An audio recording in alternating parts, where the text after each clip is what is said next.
Hey, so many of you may or may not know me, and I'm really just jumping on here so I can get a little bit vulnerable tonight.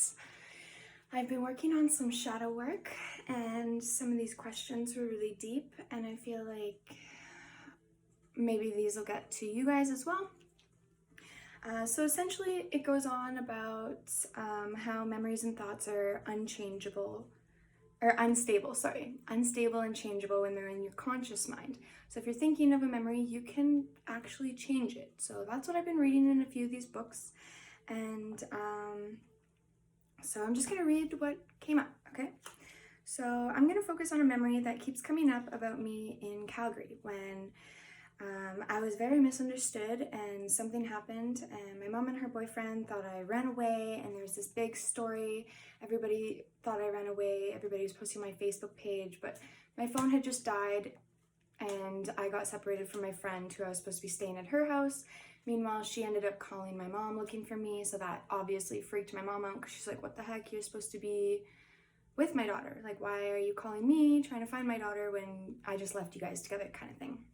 Couple hours ago, and we were living in Calgary, and my mom and my sister's father were planning on going to Kelowna to go scope out some more places, and we were going to move again. I had already moved many times. I lived in Vernon originally, British Columbia, from birth till about grade 6, and then this man came into my mom's life and moved us to the town over, and then I did a year of elementary school in Lake Country area. So it wasn't too far away. It was about a 15-minute drive from my home, but being a kid, that's really far. Like, usually you're walking or biking places to see your friends, right?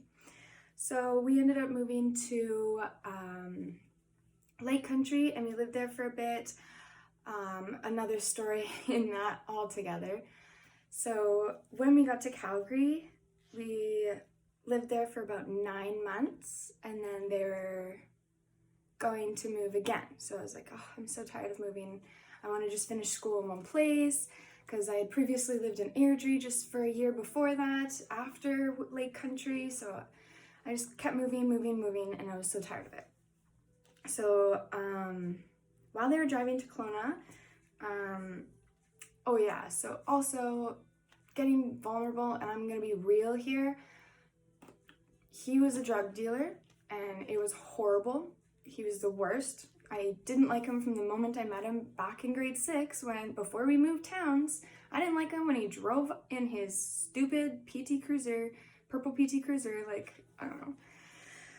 I had vibes that I didn't like this guy, okay? And unfortunately, he was already in our family through other reasons. Yeah, long story. But we're just gonna get into this event that happened. That was a huge misunderstanding, and everybody thought I was running away and all this stuff, and that's what ended up making me move to my dad's house, and I ended up living with him for a couple years before I had to move out of there as well, because it just wasn't really an area for a teenage girl to grow up. So my friend and I were hanging out, and we did our own little pass. We kind of like left each other for a bit to go hang out with some other friends, and my phone had died, and she, like I said, mistakenly called my mom looking for me because my cell phone had previously died, and obviously that worried my mom. So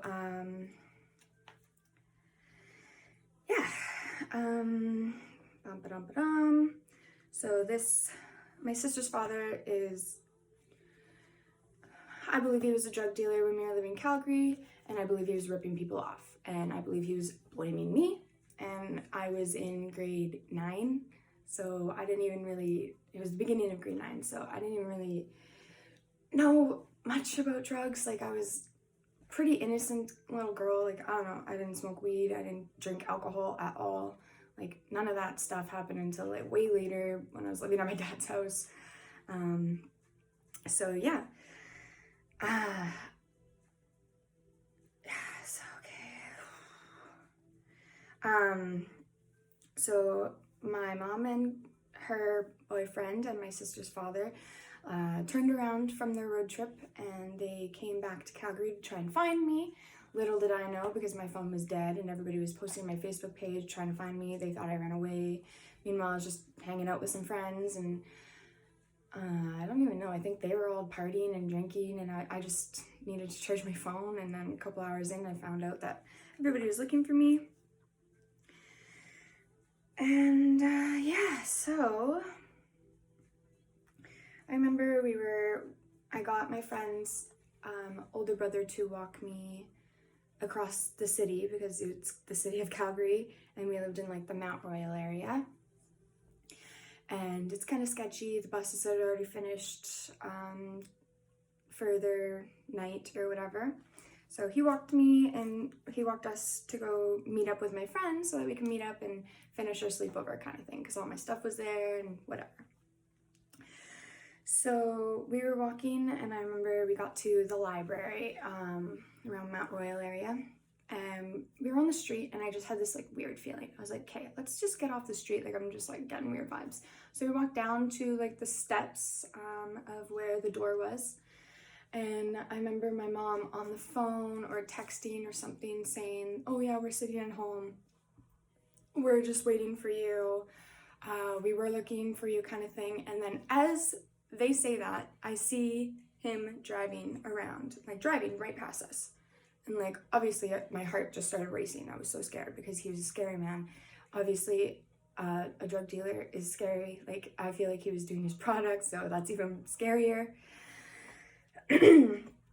And yeah, so like I said, bad vibes from this guy for years. Did not like him. Another situation back in Lake Country happened where I didn't get to see my grandfather because of him, and my mom ended up choosing this horrible, horrible person over her own father, which happens. That happens in life, whatever. And no stabs at my mom. Like, she was under some crazy spell. Love makes you do crazy things. But I just remember that they were asking where we were, what our cross streets were, and I remembered my one friend was dumb enough to tell them exactly where we were. And then moments later, we saw them ripping around the corner, and they had their headlights on. It's like 2 in the morning or something like that. And yeah, I remember he got out of the vehicle, and he was so scary, so scary.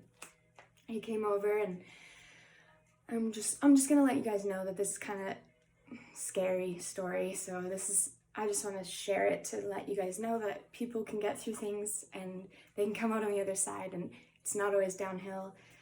There is up. You can go up. It's all about the choices you make. And yeah, so I remember he was standing outside the vehicle, looking at me, yelling at me, calling me to come to him. My mom was in the passenger seat, my little sister in the back seat as well, with our dog. We had a pit bull, of course.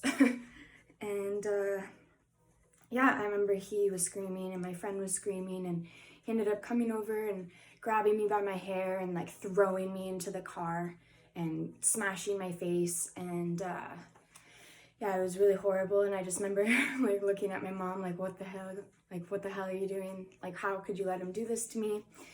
Like, what the hell? And my mom was just screaming and crying. And of course it was horrible. It was a horrible situation. Like, I don't know, my mom was clearly under some weird spell or whatever. And she just didn't see it. I saw it from the moment I met him. I didn't like him. He wasn't a nice person. Sorry to his brothers and sisters who are my aunts and uncles. Longer story. But yeah, he threw me around like a rag doll, and my mom was supposed to be the person to protect me, so that was really hard. And she knew from the moments that I didn't like him. In his stupid purple PT Cruiser, I just really didn't like him. I had bad vibes. Like I said earlier, I just didn't like this guy. Like, my mom and I moved quite often, but we never moved schools. We never moved towns. I never had to leave my friends until this guy came into our lives. So she let him change my whole life and take me from my friends, my family, and he completely brainwashed my mom. Completely. So he knocked her up a couple months in, moving to Lake Country, so that's where I got my sister. Yeah, it was a hard time. I still remember the day that they told me. I feel like I was in my room with my cat, and my mom was like, how would you feel if you had a little sister or brother? And obviously I would love it, and I had already had like other brothers from my father, but this guy I just did not like. I was furious. I was like, nope. I screamed bloody murder. I was so mad. I was like, nope, I do not want to be related to this guy in any other closer form or whatever. And he already had 2 ex-wives with 5 other children, one he had taken in as well, but I feel like that should have been a sign. 2 ex-wives and 5 other kids, right? Yeah, I don't know. I mean, no jabbing at my dad, he's got 2 ex-wives as well, but he doesn't have that many kids? No. Anyways. So he was manipulative, aggressive, abusive, and yeah, he brought me back to the house after throwing me into the vehicle, right? And I remember we had packed up everything, so most of the stuff was ready to go. We were going to be moving to Kelowna. That's why they were going there, to scope out a place. And yeah, so all of our stuff was packed up. I had like my bag at my friend's house, and those were all my nice clothes. I never got those back ever, by the way. And I remember he sat me on the couch that was still there, and he, being a drug dealer, had given me a bunch of iPods that he took for a collateral kind of thing or whatever. And he had made sure to grab all those and get them in front of me so that he could smash them in front of me. And I remember he had my iPod Touch with a flat nose screwdriver, and he's just started smashing it, and glass was just going everywhere. And my mom was just like, she just wasn't even there. I don't even know what was going on. She was in the kitchen or something. And yeah, I remember he was screaming. He was so mad, and I just remember like looking at him. And I have a thing personally against bald people because of this man, because I remember when he was yelling at me, I could see the veins just pulsing in his neck and pulsing in the top of his head. And I remember that was like the last thing I saw before he actually like hit me. And like he hit me so hard my ears were ringing. Like I was so like dizzy, like I didn't even know what was going on. But I remember he was just so mad that I had screwed up his plans and everything. He already didn't like me. He was already trying to send me away to boarding schools, all-girl private schools, because he kept putting these messages into my mom's brain saying that I was horrible. I had bloody condoms and razor blades in my windowsill. Meanwhile, I think he was doing that himself, because I was in grade 9, so I was like, I don't know, 10, 13, 12. I was like 12 years old. So like, wasn't having sex, like wasn't doing drugs. He was fucked. He was manipulative, right? So yeah, I remember he was pissed. He was so pissed that he had to come back and change his plans and look for me. And yeah, he hit me. And I know there's many other people out there that have gone through way worse, of course, like, but this is just, I'm just sharing this story just because there might be people going through a little bit other things that might resonate with the story. And I want to let you know that it gets better, and you can get out of that situation if you want to. And I'm sure you want to. So yeah, he hit me and ended up throwing me into the one room that had, my sister's room, that had like a crib and just like a hardwood floor. And I just curled up in a ball and cried there in the corner on the floor. And it was an empty room, and yeah, I curled up on the hardwood floor. I just remember thinking to myself, no one loves me, and sorry. They didn't even listen to what happened because they had it in their minds that I had ran away, and they didn't, they didn't listen to my side of the story, even though it wasn't a story. It was just like what had happened. And yeah, he was always trying to send me away to boarding schools and take me away from my mom. It was always me and my mom versus the world when I was growing up. I mean, she had a boyfriend for like 7 years who was awesome, and he was supportive. I still consider him my stepdad, for throughout those times, and it was great. I'm glad he was there for my mom. He ended up screwing up and hurting my mom, so that really sucked, and that's how this other guy came into our lives. And I think he was just the rebound, and you know, rebounds aren't always the best choices, right? So yeah, he had hit me, he threw me into the room, he'd smashed all my stuff, ripped up all my things that I loved, and just knew that that would hurt me, kind of thing. And yeah.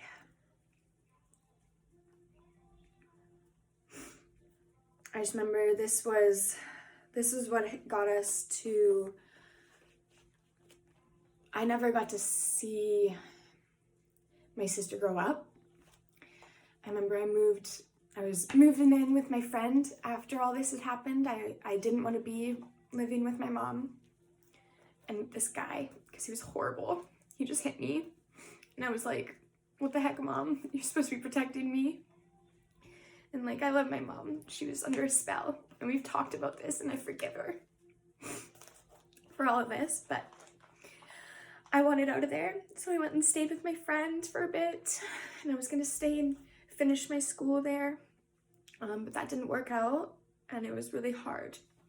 And I remember my friend's mom calling my mom saying that it's just not going to work because she already had 3 other daughters, and it was difficult.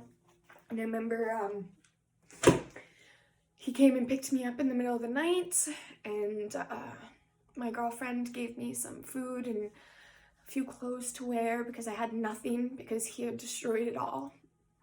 And I remember he came and they gave me a little, you know, those little socks that you can put change in. They gave me like $100 in there so I could go buy some food or whatever. And they gave me a bag of Fruit Loops or cereal in a bag, and I was like sneaking them on the car ride because he came and picked me up and drove me to the airport and shipped me off to my father so that he didn't have to deal with me anymore. It ended up being a great thing. That's fine. Like, my dad was at the airport with a teddy bear and a rose, and it was awesome. It was like, I was always so scared of my dad because he was a scary guy. And of course, when you're growing up with a single mom, she's always going to be like, oh, well, I'll call your dad. And I was always like, no, don't call my dad. He's too scary. So obviously, me being shipped off to him, I was really scared getting off the airplane. And, sorry. And yeah, he ended up just being so loving and big smile on his face, and just awesome way to get out of that situation. I don't know if he knew that Cliff had hit me at that point, because not too long after, my mom and him and my sister and the dog ended up moving into like the nanny suite at my father's house for a couple days. And then that was my room originally. And then one day I came home from school and they were gone. I was like, okay. So I just waited to hear from her. And I didn't hear from her for 2 years. I was like 13, right? 12, 13 years old. I hadn't even gotten my period yet. I didn't know what to do, right? So, very vulnerable right now, so I'm just getting on here to share my story, I guess. So yeah, I was living at my dad's because they shipped me off, and this guy was a truck driver, so he was always on the run, or pretty much always on the run. Always on the road. And my sister was just newly born, so I wasn't able to not go to school and live in the truck. They wanted to just live in the truck and just do their work and whatever. And so, yeah, I came home from high school one day that my dad had got me into, and my mom was nowhere to be found. My sister was gone. And I couldn't email her, I couldn't call her. I didn't hear from her for 2 years, and my dad didn't know how to handle it. He didn't handle it very well. I remember I was so scared and worried that I wasn't ever going to see her again, because one time my dad was like, oh, fuck if I care, she could be down in a ditch, face down in a ditch somewhere. And I'll never forget him saying that to me, because that hit deep. I was like, Dad, what? What do you mean? It's my mom, right? My mom, it was me and my mom for years. Single mom, me and her just growing up, right? And yeah, so it's probably the worst story I have. And it's the hardest story I have. And it feels good to talk about it. And it felt good to write it down the other day. So I feel like it might resonate with some people. And maybe it'll resonate with somebody else's mom who's going through this, that needs to get their kids out of a situation she just doesn't realize. But yeah, I remember messaging my mom's friends on Facebook, wondering if they'd heard from her. I had no idea where she was. My dad had said that horrible, horrible thing to me, so that's all I could think of, right? I remember I emailed my mom, and I guess Cliff probably smashed her phone or got rid of it, because it was like 2 years before I had finally heard from my mom again. And I was living at my dad's, and it was like really hard, because I was trying to become a woman, figure out high school. I really loved school growing up, and I wanted to graduate, and I was so tired of moving. I wanted to graduate in one place. That was like a huge goal of mine. And yeah, it was hard living like 2 to 3 years without your mom. I thought she was gone. I thought I was never gonna see her again. And it was horrible. And I was living with my dad, who was a party animal, who had multiple girlfriends living in the house.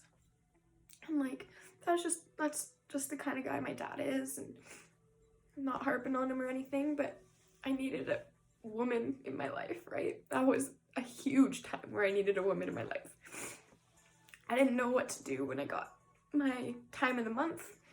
I remember I befriended one of his girlfriends, and she really helped me, and she was amazing, and all the girls were really amazing, and it was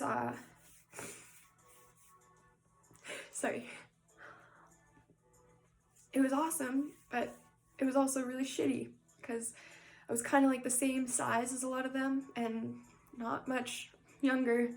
They were probably like 19, 18, and I was like 13, 14, right? Living at my dad's house, and I lived there till about 16, until I couldn't handle it anymore, because girls would be coming in the middle of the night. There'd be like 3-4 day parties, and they'd be taking my clothes, leaving their dirty underwear in my room, and it was horrible, because who the fuck should go through that, right? And yeah, so I remember all these things happening. I'm kind of just jumping all over the place, but I just needed to get it all out, and I want to share it with you. And I want to be an inspiration to the world, because I don't know what I want to do with my life, and I haven't ever known what I wanted to do with my life. The questions that people ask in school, like, where do you want to be in 5 years? Where do you see yourself in 5 years? What do you want to be when you grow up? I hated those questions. Absolutely hated them, because I had no idea. I just knew I wanted to graduate high school and not have a baby before my mom had a baby, and just like, that was about it. My mom was 22 when she had me. She was young. My mom and my dad weren't married, so it was obviously hard for her. My dad lived out on the coast. My mom lived in the Okanagan in British Columbia. And yeah, obviously it was hard for her, because she was kind of a rebel, right? And my dad was definitely a rebel as well, if you know him. But yeah, I lived with my dad for a bit, and then he had like this mansion. It seemed like the dream life, right? Everybody in my high school was kind of rich and snooty a little bit. So I had a hard time making friends that were genuine. I remember the first day I went to school, my dad had brought me there right after we got out of the airport. We went straight to Elgin Park and signed me up, and there was basketball tryouts, and that was my favorite sport.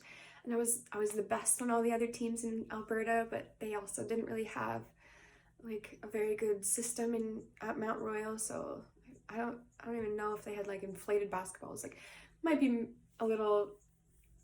It was kind of like a poor area in Calgary, so yeah, anyways, so I went and tried out for the basketball tryouts, and I signed up for the high school there, and I ended up making friends with a few people. And then my first day, I went over to some friends' houses, and then they interrogated me and asked me all these really weird questions, like, how far have you gone with a boy? And I'm like, hello, my name's Daleen, nice to meet you.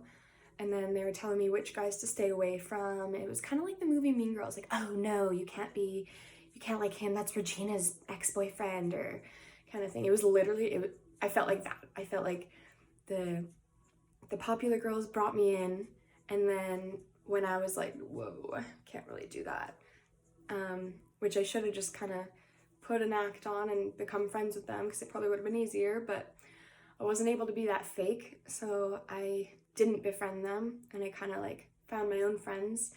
So that made them kind of try to ruin my life, I guess.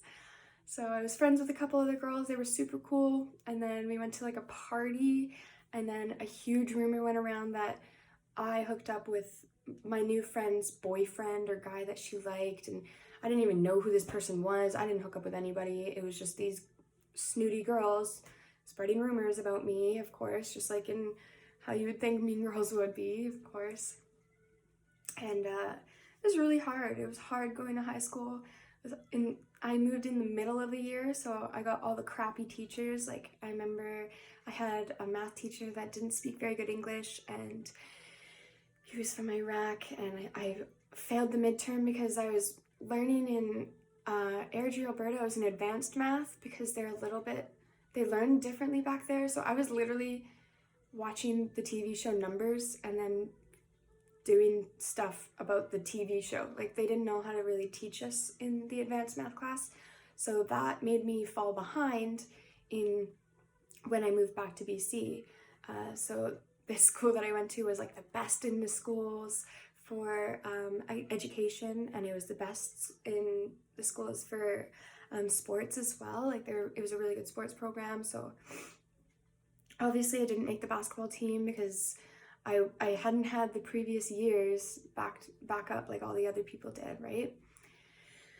Anyways, I'm getting off track here, but I did high school out there for a bit, and then I remember my dad was just kind of not a very good father to a girl. Like, he had multiple parties, and I was trying to sleep and study and stuff, and I'd wake up and there'd be literally like 100 people upstairs, because he made his own mansion, like he made his own fortune. It was amazing. It was a beautiful home. I remember going there before it was the mansion, before he did all the renovations. And it's really sad that he lost that through his second divorce with crazy ex-wife. He's what my brother's parent. And so my life's been pretty crazy, but I just want to let you know that you can get through it. I ended up moving out of my dad's house when I was 16. I moved in with a boyfriend, and we went to Vegas together, and it was awesome. And then they got me on like this youth agreement with the government, so the government was paying for my rent and for my food and stuff, which was awesome. But all the money was pretty much going to my boyfriend's mom, and little did I know she was kind of a con artist as well. So I guess I didn't really have gut instinct of knowing whatever. I don't know. She got me out of my dad's house, and I really wanted to get out of there, right? So I moved everything in, and I lived there for a bit. And then I remember 6 a.m. or 5 a.m. on my birthday, she came in and she kicked me out. And I remember on my birthday, I was just sitting on a bus, and I was going to my mom's, and I was happy, but I was sad because I finally got a hold of my mom, and I was finally able to see her, and she was living still with that man, and my sister in a trailer park. And I went and visited them for a bit, and I got to see my old best friend, and our other friend that we always hung out with, and it was just an amazing little visit. And I ended up, I was gonna stay and do high school with them, but then I really wanted to just finish in one place because I had moved so many times and so many schools. I know other people have moved way more times and many other schools, and I only moved once in the middle of the year. Other times it was always like at the beginning of the year. I was just a new kid, and yeah, so it was hard to see my mom and then leave her again. I was just happy to know that she was alive, for one. I can't really remember how I got a hold of her. I think that my mom went to visit her friend, and her friend sent me a picture of her, and I was just so happy to know that she was alive, because I was so scared for years. I didn't hear from her, right? And that was really hard. And yeah, so I moved in with my uncle, who is amazing and is the best man I could have lived with. We lived above a barn. It was a horrible little place, but it was cute. And my grandma ended up moving in, and another story there. And my uncle ended up working a lot in Kamloops, and so we were living in Langley. So he'd be gone for the whole week, and then he'd be back for the weekends, and we'd shoot paintball guns, BB guns, and there was a horse and on the land and stuff. And yeah, he got me my first car that I was able to drive. Like, my dad got me many cars, but I was only 14. I didn't even have my L. And then he got rid of them because I wasn't using them, and I was like, well, I can't legally drive, Dad. And yeah, there's just so many weird little things that happened. But yeah, I don't think I've ever really shared the story of what happened in Calgary, where he had hit me and he'd smashed things in front of me, got glass thrown all over me, and I don't know. I just felt like maybe now it's time to share it, because maybe my little sister, who's living with my dad, with her father, will see this one day and realize that he's not the best person. I mean, we didn't ever talk bad about him. We didn't want to be that kind of family. So when my mom and him finally weren't together, I remember it took a lot. It took him hurting my mom, and my mom having to leave, and she finally did. And he's still crazy and still a horrible person. And yeah, I don't know. I hope my sister's okay living with him. I know that she has another sister with his new girlfriend, but they're the same age and they got the same name, which is kind of weird. But I hope she's okay out there. And I know that I've seen her on TikTok and Instagram, but I know how controlling he is, and I know that she probably isn't able to accept my friend request or message me or anything like that. Same thing with my brothers and their crazy mom. It's sad, but my parents both have horrible taste. They chose each other, which is amazing, because that made me, and I'm so grateful to be here, and I'm so happy to be alive and healthy and safe. And I wouldn't be here if it wasn't for them, and I'm happy I'm here. And I know that in those days in those hard times, I wasn't happy to be alive. I didn't want to be alive. There's many days where I thought it'd just be easier to not be around. And I've had many people come to me with very suicidal thoughts, and I've been able to talk them down and keep them alive. And I hope that if you're ever thinking that you're alone out there and now is the worst time ever and it's not going to get better, it will get better. Things get so much better. You can get out of there. You can find somewhere safe to go. There's so much you can do nowadays. The government is very helpful. There's women homes as well. There's men's homes to be away from crazy women as well. I remember when I moved in with my dad, he had like some hammer marks on the fridge from his crazy ex-wife, and There was pool balls thrown and smashed on things, and I remember it was just so scary to know that, like, my mom and my dad both chose the wrong people.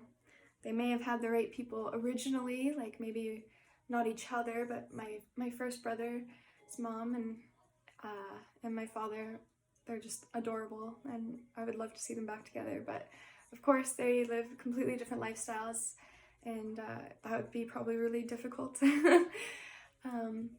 Anyways, I want you to know that you can find someone. There will be someone. Someone loves you. Someone loves you, and someone's going to be there for you. You will be saved. Don't give up. Don't take your life. There's no reason to. You're here. There's a purpose. I tried to take my life. I've never told anybody that. I didn't know how it worked, so obviously it didn't happen properly. Didn't end up going to the hospital or anything, but I tried a few times. Tried once to cut myself. I tried another time to overdose on Tylenol. And then after I did it, I was scared, and I ran to my friend's house. I tried to just run it out of my system and puke it all up, because a lot of the times when people jump off a bridge or attempt to commit suicide, in their thoughts, they're like, oh my gosh, what am I doing? They regret it. So, my story isn't the craziest. I mean, it's pretty crazy to some people, but I know that there's a lot of people going through a lot of other things that are a lot harder than what I've gone through. And I want you to know that it gets better. And if you just can get through these hard times and find somewhere safe to go, there's going to be someone there to love you later in life or right now when you need it. And if you need someone to reach out to, then feel free to reach out to me. I'd love to hear your story or help you. I want to be able to inspire people to do what they want to do with their lives, and also to stay alive, because staying alive is the best thing you could do. You're here. The universe makes no mistakes. I've recently been more in touch with God lately, and I was never really raised religious at all, because my mom probably just didn't have time for that.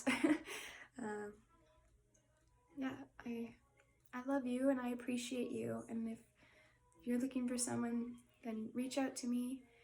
If you're having a hard time, just remember it does get better, and you can get out of the situation that you're in, and you can become a successful woman.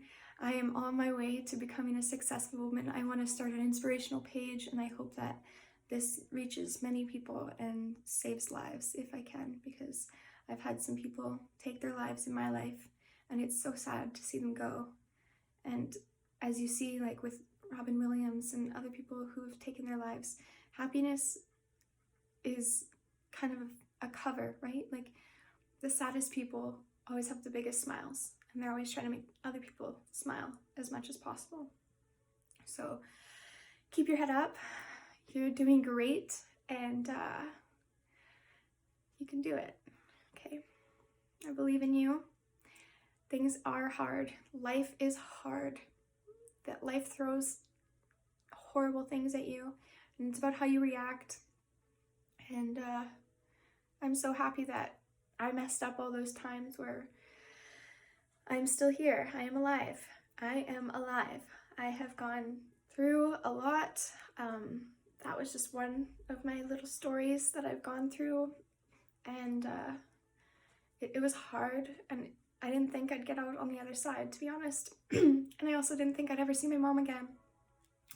So those of you who are separate from someone that you love or holding a grudge, maybe you should let it go, because you might not get a chance to say goodbye. I don't know. Just being very vulnerable today, and I hope you can live a happy, lovely life, because that's what I'm trying to do now. And I know that me being out here, starting fresh, being away from everybody that I know, I chose this. I wasn't dragged away from my friends. I wasn't dragged away from my family. I chose to leave, and I chose to follow my hopes and my dreams and my passions, and I'm doing it. I'm doing it. I am alive. I am living my life. I am living it to the fullest, and I'm just so happy to be here and have a happy relationship and a little family that I have. I've got a cute little dog now, and there's so many times where I didn't think that I was going to be able to be happy because this one man in my life, because my mom was just brainwashed by him. I remember he tried to get me a cat to cheer me up and make me like him a bit more around Christmas time. My birthday's in March. I remember one day I came home from school on my birthday, and my cat was gone. He gave it away because I wasn't cleaning the litter box enough or something. I don't know. I was a kid, right? So that was hard. So I feel like now I have like commitment issues, and I'm always scared people are gonna leave me. Or like me and my partner now, when we got our dog out, I told him I don't know if I could do this because I had my cat taken away and I had a dog as well taken away. So I've never got to enjoy the full pet experience. I had a boyfriend in high school where I got to experience the passing of a dog, and it was really sad because we were in a longer relationship and I loved that dog with all my heart, but it got cancer and we had to say goodbye. So I did get that kind of experience, but it wasn't my own pet. And I know that a lot of crazy things happen in life, and it's all about just working through it. I went many years without talking about anything. I am finally working on myself, and I'm finally here to share my story, and I really hope that my story can reach somebody out there and make somebody happy and make them realize that life gets better and suicide's not the way. If you're being abused, it's not right. You shouldn't be going through that. You can leave. You might feel like you can't, but you can. There's always a way. There's always a way. So that's my little blurb about a few hard times in my life. And if I inspire one person, that's my goal. If I inspire more, that's even better. I just want everybody to stay happy and healthy, and I want everybody in my life to stay happy and healthy. And everybody that I know you can get out of there. It gets better. It gets so much better. You get to live the life that you want. I have an agent. I do some acting on the side and modeling now. I was overweight and I lost all that weight, and I did it all on my own. I had my gym partners and my best friend who helped me lose the weight as well, and I'm so grateful for them. And it's all within. It's all within. You get to choose your life. It is your life. Don't let somebody else control you. Make happy choices and keep breathing, and reach out to someone you love or miss, because if you're thinking of them, they might be thinking of you. They might need that one message saying, hey, I love you. They might be thinking that nobody loves them, right? Sometimes you just need to reach out and just share your love. A smile is contagious. So keep on smiling, and you'll get through it. I got through it. I was abused a little bit, thrown around a little bit, hurt a little bit, abandoned a little bit, and it made me who I am. It was really hard times, and I remember another day on my birthday, or actually it was the day that my cat was given away. My gramps came to visit and take me, because it was my birthday, take me shopping, and we went to go get my sister a stroller because she was a newborn baby that or she was gonna be a newborn baby. She was born like 5 days after. And I remember there was an altercation between my grandfather and this man, and they got into a physical fight because I was so sad that they gave away my cat. I told them I couldn't hold it in. I had to tell them. I was so sad. It's my birthday. Happy birthday to Daylene. You get no kitty. Your kitty's gone. So that was hard. And of course my gramps was so sad to see me so sad. So he was like, what the heck? And they got into an altercation, and then we moved to a trailer park, and then we lived there for a bit. And then I remember one night we picked up in the middle of the night and moved to Alberta, just started driving in the middle of the night, just gone. I didn't get to see my grandpa for a long time after that, and he was a huge rock in my life. He was an inspiration. He was the male figure that I always looked up to because my dad wasn't really around. He was always on the coast, and he'd always say he'd show up and he wouldn't. And that's hard. It wasn't always his fault. Sometimes it was his crazy ex-wife leaving him on the side of the highway. And I remember she didn't let me come to the wedding because she didn't want somebody to take away from her day. So I wasn't invited to my own father's wedding. So that was really hard. And yeah, I know you can get brainwashed by love, and it might seem like love, but sometimes when people are toxic, you need to leave. And my dad lost a lot. He lost time with me. He lost his mansion and all the things he built and his community that he was in. But at the same time, it all happens for a reason. Now he's got another beautiful home. He travels often. He seems to have a girlfriend instead of multiple girlfriends, so that's always nice. And my mom is amazingly happy. She found her twin flame, and I'm just so happy for her because I've never seen her so happy in all my life. And she's alive and healthy, and she's living her life to the fullest. And my sister's living with her father, so she doesn't have to raise another kid on her own, which is so nice for her, and I'm so happy for her. And yeah,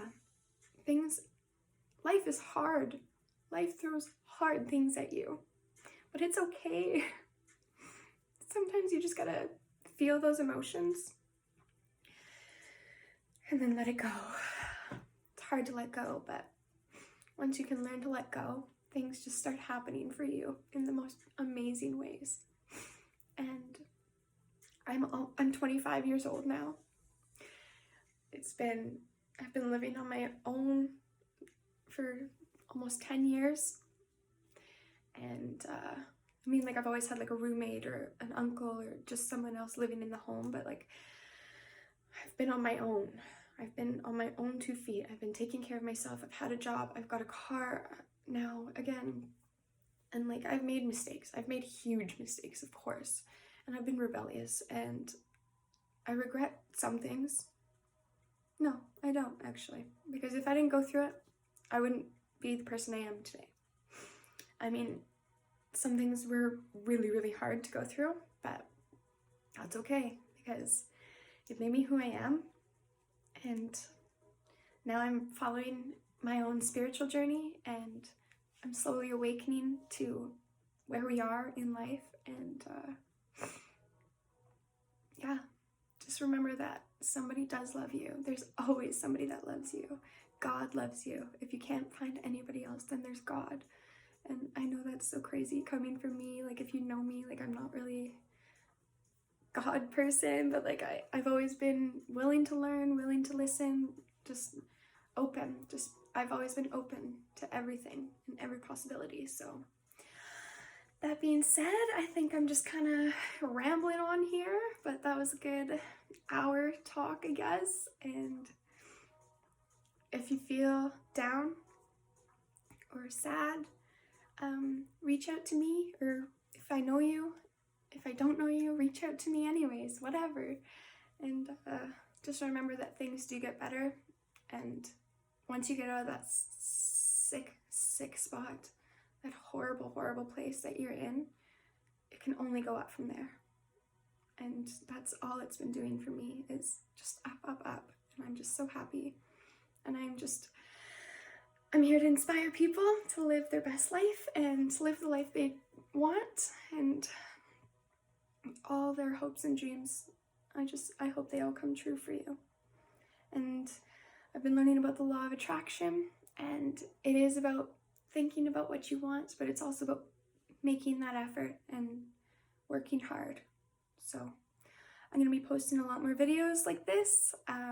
They might not be as vulnerable, but they're hopefully inspiring to someone out there. And yeah, that's what my page is going to be all about. So welcome to Daily Inspiration. I'm going to keep smiling, and hopefully it's contagious and you'll smile on the other end. All right. Peace. Much love. Love you.